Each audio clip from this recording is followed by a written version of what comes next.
Dezembro de 1943.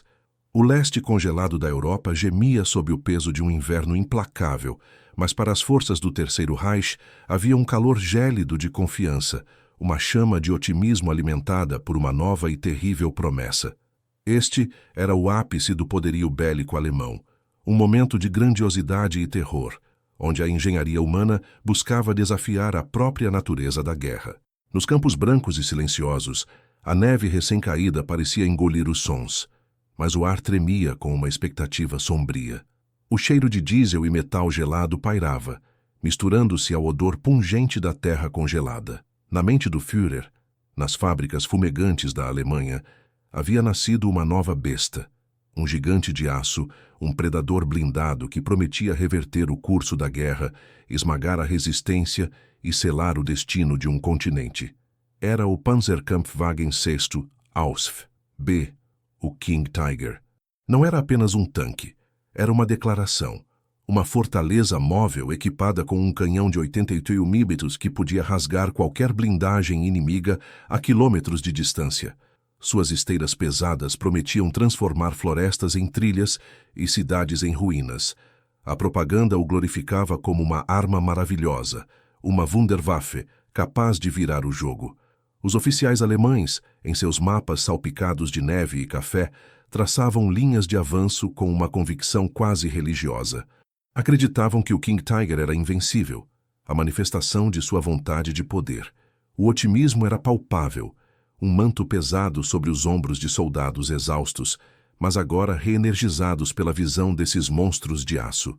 O rugido de seus motores, Maybach HL 230 P30, um som gutural e profundo, ressoava pela paisagem gelada, uma sinfonia mecânica da morte que anunciava a chegada de uma nova era de aniquilação.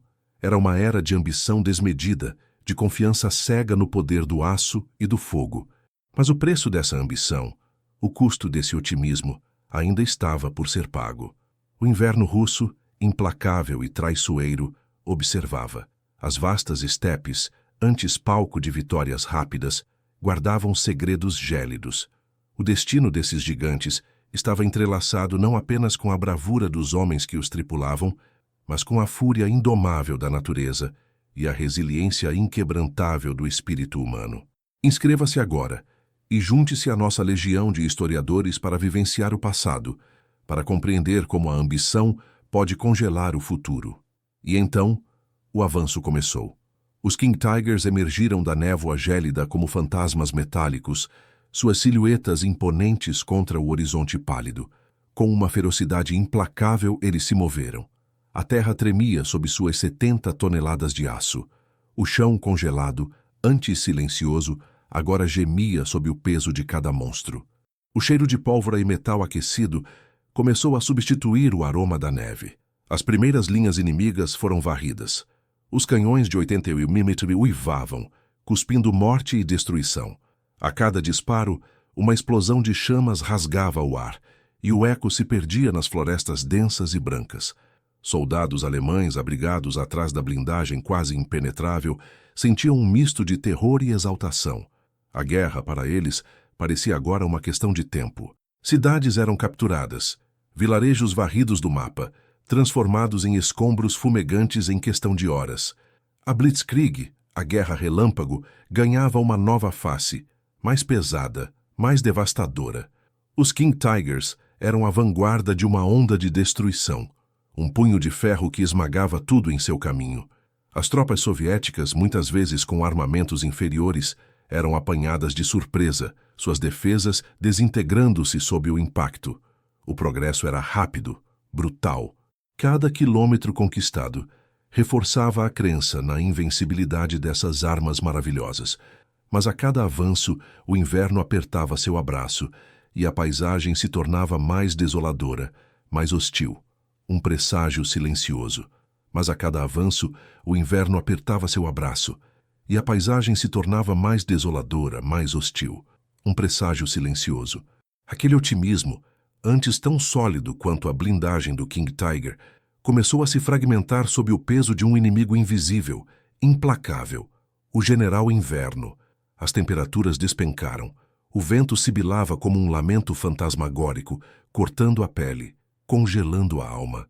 O cheiro de diesel e pólvora, antes sinônimo de poder, agora se misturava ao odor metálico do frio extremo, ao hálito gélido da morte que se aproximava. O que parecia uma marcha triunfal transformou-se em uma batalha por cada metro, por cada respiração. Os King Tigers, as armas maravilhosas, começaram a revelar suas vulnerabilidades. Suas 70 toneladas, que antes esmagavam, agora afundavam na neve profunda, tornando-se presas fáceis. A complexidade de seus motores Maybach, projetados para a excelência em condições ideais, transformou-se em uma maldição. O óleo espessava, as linhas de combustível congelavam. Cada partida era uma agonia, um ritual desesperado que exigia horas de esforço, muitas vezes em vão. O rugido que antes inspirava terror, agora se tornava um gemido distante, abafado pela fúria da nevasca. Os soldados, antes confiantes, sentiam o frio penetrar suas roupas, seus ossos. A exaustão não era mais apenas física, era uma fadiga da esperança. Os dedos congelados mal conseguiam manusear as ferramentas para os reparos urgentes. O King Tiger, que deveria ser um escudo, tornou-se por vezes uma tumba de aço. Muitos tanques, paralisados pelo gelo, foram abandonados, suas tripulações forçadas a enfrentar a vastidão branca a pé, sob o fogo inimigo. O pesadelo começava. Os soviéticos, endurecidos por invernos sem fim, observavam. Eles conheciam a fúria da sua terra. Adaptaram-se. Em vez de confrontar os gigantes de frente, usaram a neve como aliada, o gelo como arma. Emboscadas surgiram do branco. Guerrilheiros com esquis e camuflagens brancas atacavam as colunas alemãs, desaparecendo tão rapidamente quanto apareciam. Minas anti-tanque, escondidas sob a neve, esperavam pacientemente. O terreno, antes uma tela para a Blitzkrieg, tornou-se um labirinto mortal. A paisagem, antes um palco para a glória alemã, agora era um inferno congelado. As vastas estepes, que deveriam ser conquistadas, engoliam os invasores. O som dos canhões de 88 mm, antes um trovão de poder, era agora frequentemente silenciado por falhas mecânicas ou pela falta de munição, cujos comboios não conseguiam furar o cerco do gelo. O cheiro de metal queimado e corpos congelados começou a dominar o ar, um testemunho macabro de uma guerra onde o inimigo mais formidável não era feito de carne e osso, mas de vento e gelo. A confiança se esvaía. A arrogância dava lugar ao desespero. Os mapas, antes cheios de linhas de avanço ousadas, agora mostravam pontos vermelhos de tanques imobilizados, de unidades isoladas. O King Tiger, antes o símbolo da força inabalável, tornava-se cada vez mais um monumento de aço congelado, uma prova da futilidade da ambição humana contra a natureza em sua forma mais selvagem. O inverno não perdoava. Ele transformava a máquina de guerra mais avançada em um bloco inerte, um alvo fácil. A guerra relâmpago se arrastava, congelava, morria lentamente na vastidão branca. A cada dia que passava, o King Tiger, de uma máquina de guerra que prometia a vitória, transformava-se em um monumento de aço congelado, um símbolo da brutalidade da guerra, mas também da coragem e da resiliência daqueles que a enfrentaram.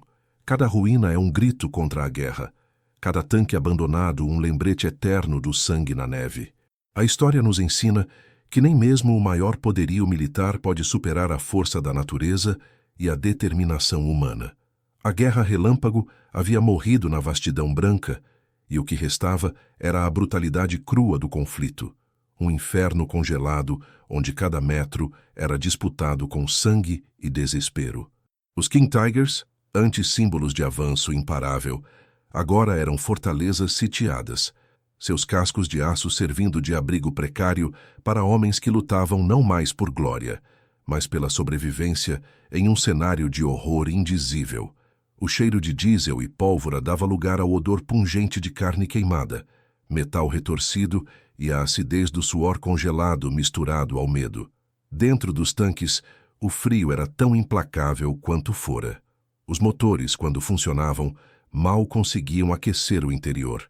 As mãos dos artilheiros tremiam não apenas pela tensão do combate, mas pelo gelo que penetrava as luvas.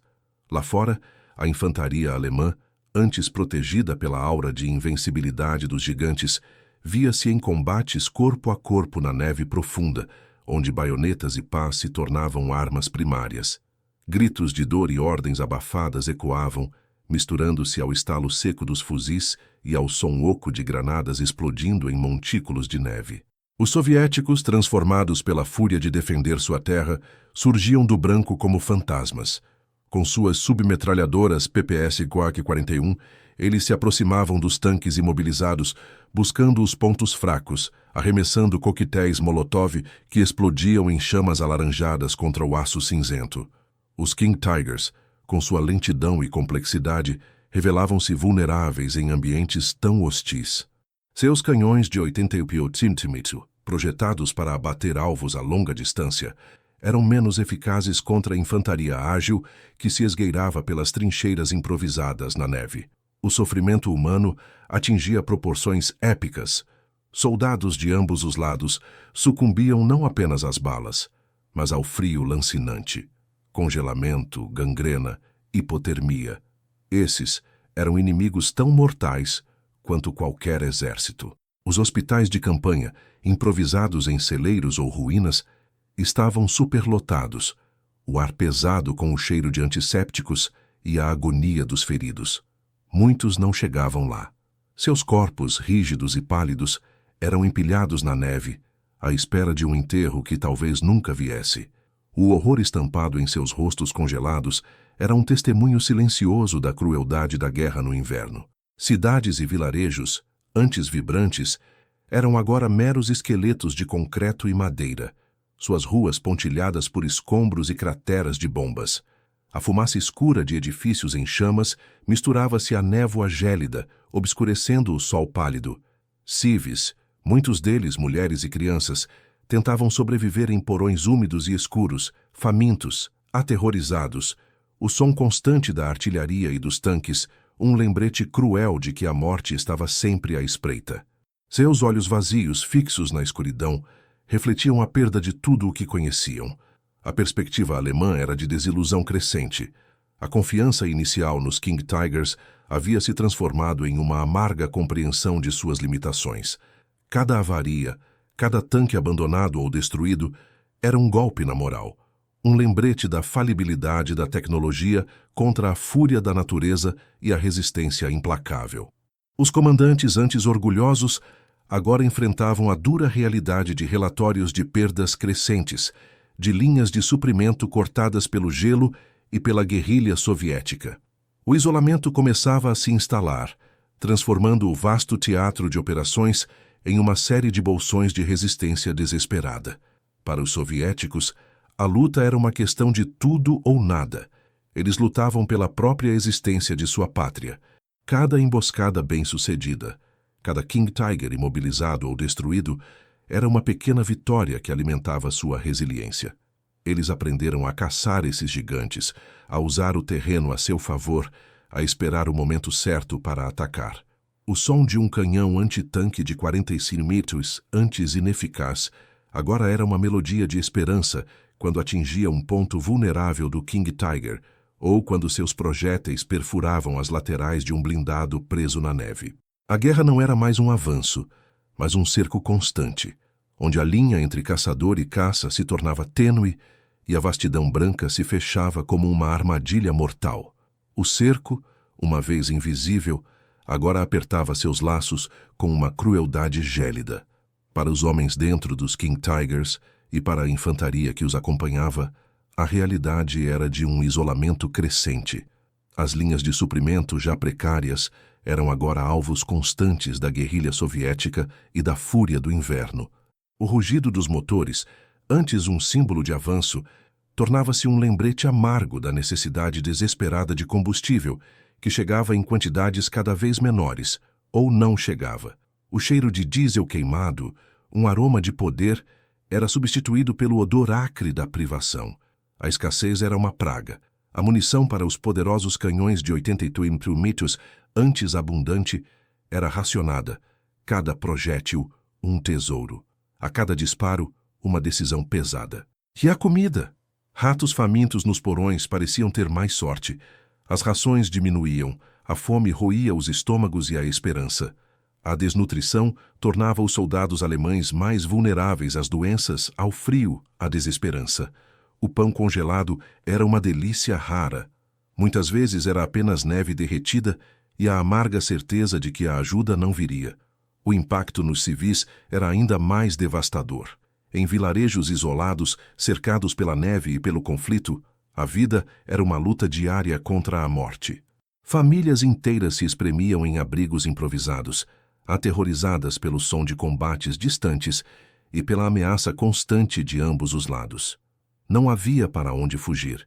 Refugiados, com seus poucos pertences, arrastavam-se pela paisagem branca, seus passos pesados na neve, deixando um rastro de miséria e desespero. Muitos sucumbiam à exaustão, à fome, ao frio. Seus corpos congelados, muitas vezes crianças, eram testemunhos silenciosos da indiferença da guerra. As atrocidades se tornaram parte da paisagem. A desumanização da guerra, exacerbada pelo frio e pela fome, levava a atos desesperados. Execuções sumárias, tanto de prisioneiros quanto de civis suspeitos de colaboração, eram uma realidade brutal. O som de tiros solitários, seguido pelo silêncio sepulcral da neve, trazia um arrepio ainda mais profundo que o vento gélido. O respeito pela vida se esvaía. O instinto de sobrevivência, nu e primitivo, dominava. O colapso moral e físico das forças alemãs era visível nos olhos vazios dos soldados. A disciplina antes férrea começava a ceder. A frustração com as falhas mecânicas dos King Tigers, a impotência diante do general Inverno, a perda constante de camaradas, tudo isso corroía a vontade de lutar. Muitos se perguntavam se a arma maravilhosa não era na verdade uma miragem, uma promessa vã. Seus rostos, antes cheios de confiança, eram agora máscaras de exaustão, barba por fazer, olhos injetados de sangue e medo. Dentro dos King Tigers, o claustrofóbico espaço de aço tornava-se uma prisão, seus tripulantes encurralados entre o inimigo externo e o inimigo interno. O desespero, o cheiro de suor, metal e o hálito de homens exaustos preenchiam o ar denso. A cada avaria, a cada tanque imobilizado, a cada camarada perdido, a moral afundava ainda mais. A máquina que deveria ser invencível, agora era um fardo, uma armadilha. A resistência soviética, por sua vez, crescia em ferocidade. Eles viam o desespero alemão e o exploravam com uma astúcia brutal.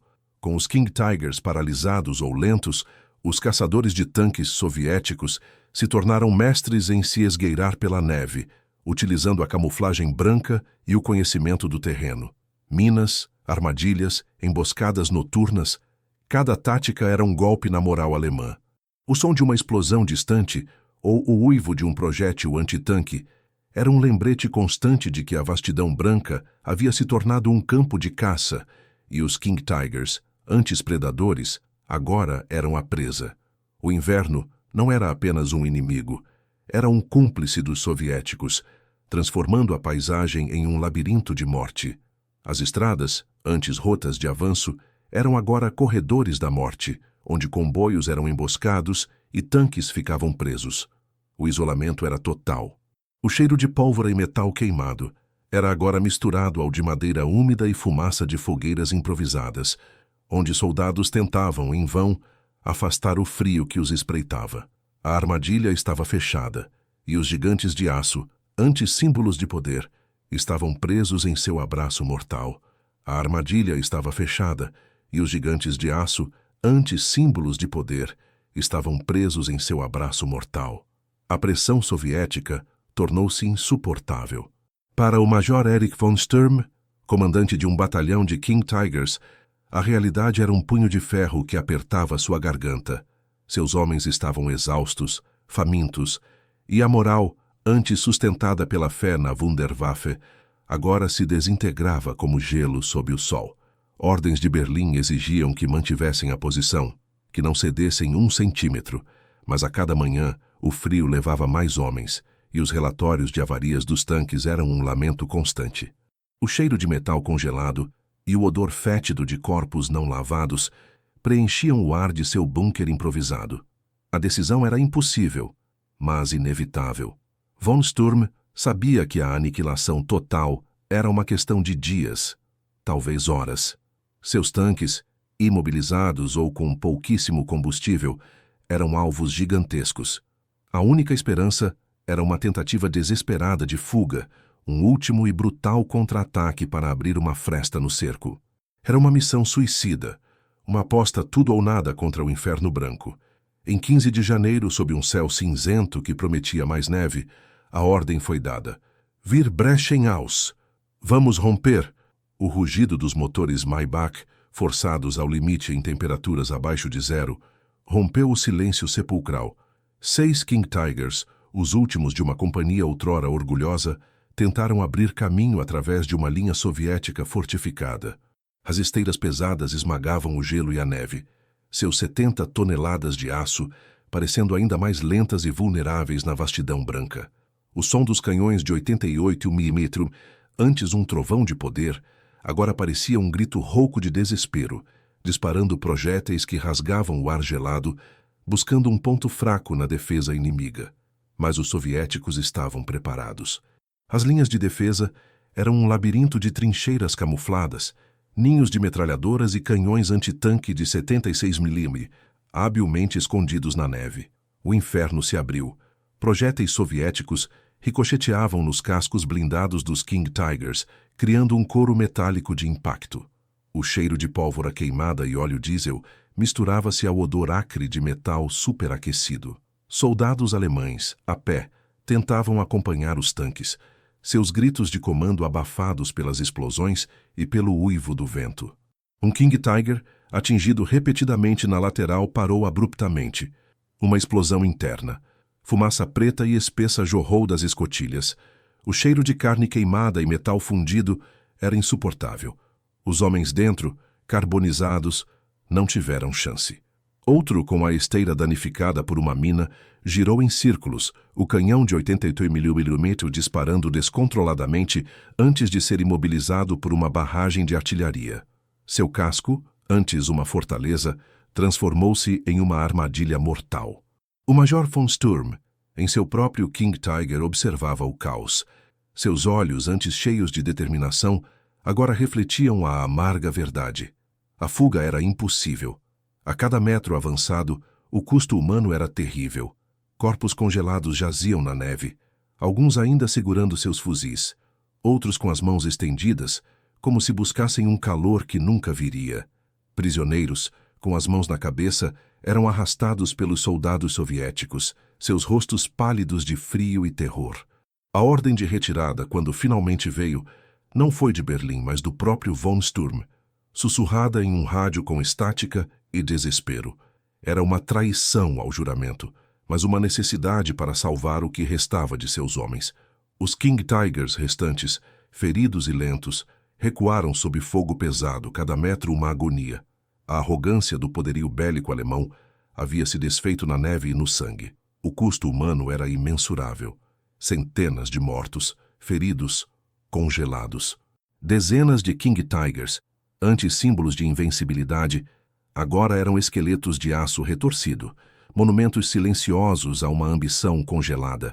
A retirada não era uma fuga, era uma rendição à fúria indomável do inverno e à resiliência implacável de um inimigo que se recusava a ceder.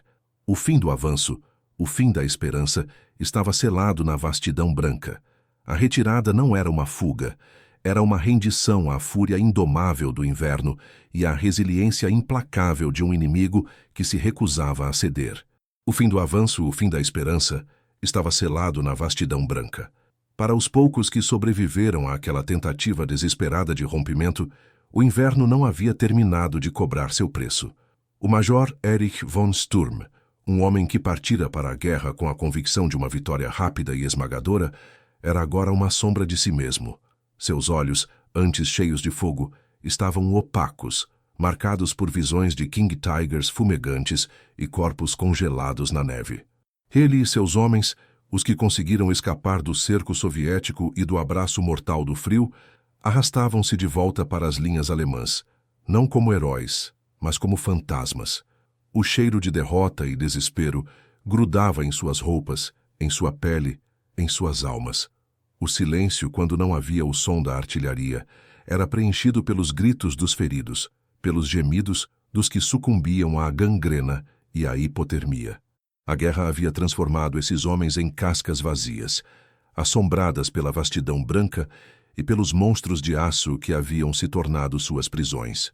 Os King Tigers que restaram, avariados, sem combustível, muitos deles abandonados no caminho, transformaram-se em monumentos silenciosos da arrogância militar. Suas carcaças de aço retorcido, cobertas pela neve, eram uma lição brutal gravada na paisagem gélida. Nem mesmo a mais avançada tecnologia de guerra, o maior poderio militar, poderia submeter a fúria da natureza e a determinação humana quando confrontadas com sua própria sobrevivência.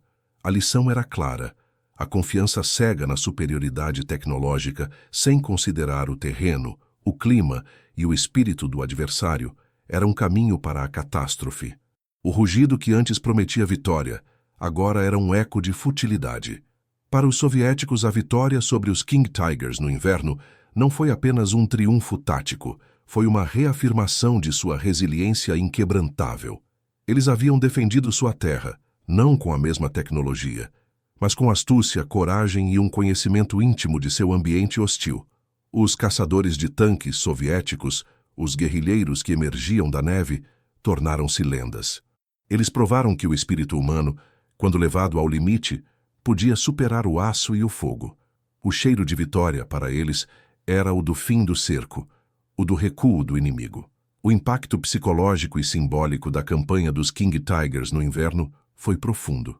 Para os alemães, esses gigantes de aço que deveriam ser a arma maravilhosa da vitória, tornaram-se símbolos de um esforço colossal e, em última instância, falho. Cada King Tiger abandonado, cada tripulação perdida para o gelo ou para as balas soviéticas, corroía a moral e a crença na invencibilidade do Reich. A imagem do King Tiger, antes um ícone de poder, agora evocava a imagem de uma armadilha, de uma promessa não cumprida. Era um lembrete vívido de que a guerra não era apenas uma questão de máquinas, mas de homens, de moral e da brutalidade indiferente da natureza. O som do vento uivando nos cascos vazios dos tanques era um lamento eterno. O legado histórico dessas batalhas congeladas ecoa até hoje. Os King Tigers, apesar de seu fracasso em reverter o curso da guerra, continuam a fascinar e a inspirar estudos. Livros, documentários e filmes exploram a complexidade de seu design, a bravura de suas tripulações e as lições amargas aprendidas em campos de neve ensanguentados. Eles são um testemunho da capacidade humana de engenharia e destruição, mas também da teimosia da natureza e da resiliência daqueles que resistem. Memoriais erguidos em campos de batalha outrora congelados, como museus de guerra na Rússia ou na Europa Oriental, exibem King Tigers restaurados ou seus restos enferrujados, cada um contando uma história de sangue, suor e lágrimas. Esses tanques, que deveriam ser instrumentos de conquista, tornaram-se símbolos de uma luta desesperada, de um inverno que devorou exércitos e de uma guerra que exigiu um preço insuportável de todos os envolvidos. O cheiro de metal e pólvora, que um dia representou o poder, é agora um lembrete do custo da ambição desmedida. A história nos ensina que, mesmo no ápice da força, a humildade diante dos elementos e o respeito pela tenacidade do inimigo são virtudes essenciais. A brutalidade e a coragem lado a lado moldaram o destino desses gigantes de aço e dos homens que os operaram, deixando para trás um legado de reflexão e advertência. A neve, que os cobriu, também preservou suas histórias.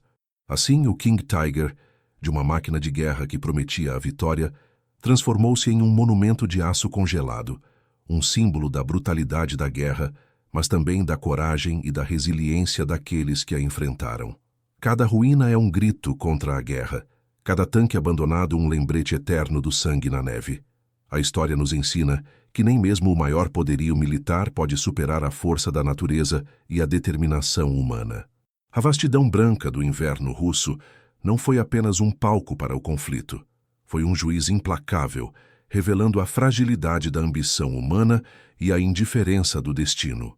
Os rugidos dos motores Maybach e o clangor dos canhões de 82 mm, que um dia ecoaram com a promessa de um império, agora são apenas sussurros no vento gélido, contando a saga de homens e máquinas devorados pela fúria de um inferno congelado.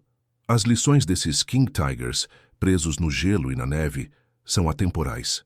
Elas nos advertem contra a arrogância do poder, a cegueira da ideologia e o custo incalculável da guerra, mas também celebram a inabalável capacidade humana de resistir, de lutar por cada pedaço de chão, por cada sopro de vida, mesmo quando tudo parece perdido.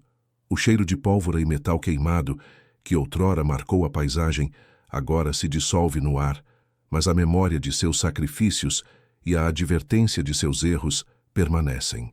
Que a história desses gigantes de aço e dos homens que os operaram sirva como um farol, iluminando os perigos da guerra e a eterna busca pela paz.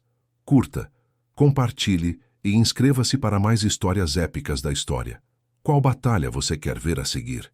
Deixe seu comentário e junte-se à nossa jornada pelo passado.